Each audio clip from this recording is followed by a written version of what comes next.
Hello, I'm John Tanner. I'm Editor-in-Chief for Telecom Asia. Joining me now is Mohammed Izani bin Karim. He's the General Manager of Carrier Network Development for Global and Wholesale at Telecom Malaysia. Izani, thank you very much for joining us. Hi, John. Thank you very much. So we're here to talk about the MCT cable. The first cable landing will be in Cambodia. So what kind of benefits will they realize from that? Cambodia is an emerging market for us, and then as well as not only for TM, as well for the entire region. However, Cambodia lacks a basics infrastructure that it is not well connected. Currently, Cambodia is very much reliant on the terrestrial network, where they need to access Vietnam or Thailand to get out to the rest of the world, as well as satellite communication. So from that perspective, they are very much behind the rest of the countries in this region. It has 16 million of population, a GDP growth of about 7%, and from that itself, you can see the potential growth. The current internet users, there's only 5 million so far, and out of 5 million, 3 million are actually internet users. So the penetration rate is only 33%. So the growth is fantastic. So broadening the scope to the ASEAN region, what social and economic value has the MCT cable scheme brought to that region?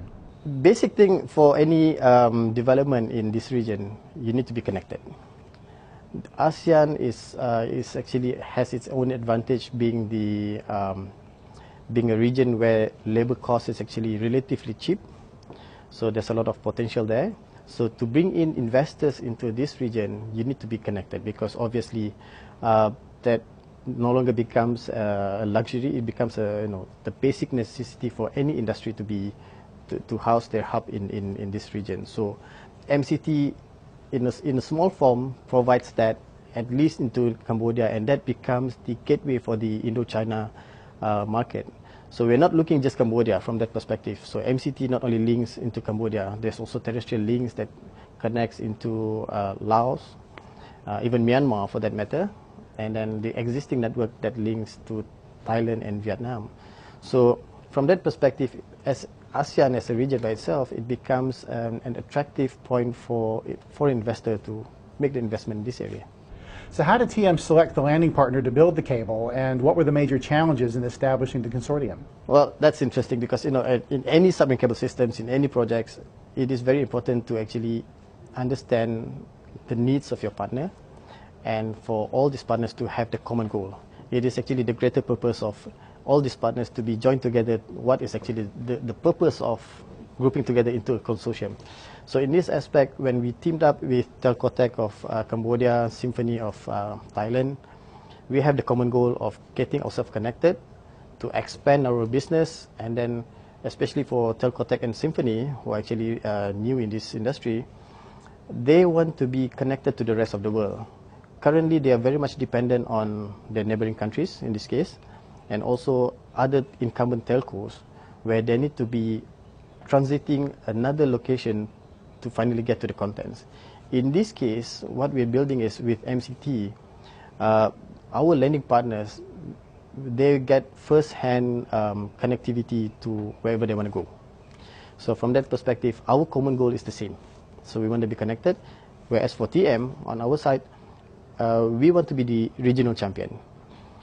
ASEAN is our focus. So it makes perfect sense for us to work with another organization to help us achieve that goal, and at the same time for TM to help them to get to where they want to be. So how do you think the submarine cable industry is going to develop in the future, and what is TM's strategy for subsea cable development?